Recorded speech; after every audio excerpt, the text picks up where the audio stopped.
सूरत के नवागांव डिंडौली में शनिवार देर रात एक सिरफिरे व्यक्ति बाघ गड़िया की चप्पू से वार कर हत्या कर दी गई। जी हां, पुलिस को संदेह है कि हत्या पुरानी रंजिश के चलते की गई है। नवागांव डिंडौली के जगदम्बा नगर के पास एक सिरफिरे गणेश बाघ को चप्पू से काट कर मार डाला गया। पता चला है कि ये घटना 4 लोगों ने की है।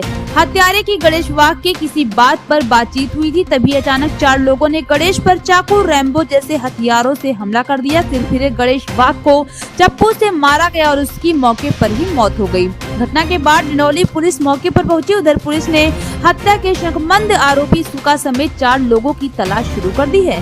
सिरफिरे गणेश बाघ ने पहले उधना में सूचीबद्ध तस्कर कालू उर्फ शंकर निकम की हत्या की थी। इसके अलावा पुलिस थाने में दर्ज मारपीट, चेन स्नैचिंग और हत्या के प्रयास सहित 10 से 15 अपराध दर्ज किए गए।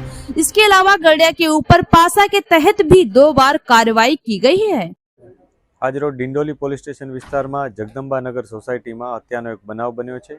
आ घटना अत्यारे सांजना 8:30 आसपासनी छे। आ घटना में जे मरण जनार छे एनुं नाम गणेश वाघ छे। एमां एना मित्रों साथे बेसेल होवानी प्राइमरी इन्फॉर्मेशन छे, परंतु आ घटना एमां मित्रोमांथी कोઈએ करी छे अथवा अन्य कोઈએ करी छे एनी तपास अत्यारे चालू छे। जे आरोपी छे एनी अमे जांच पड़ताल करी रह्या छीए। एने नजरे जुनार कोई छे के नहीं ए अथवा सीसीटीवी फूटेज मार्फत पण अमे तपासी रह्या छीए। एक आरोपी छे के केटला वधारे छे ए पण अमे तपासी रह्या छीए। जे पण माहिती मळशे ए मुजब आगळनी कायदेसરની કાર્યવાહી કરવામાં આવશે।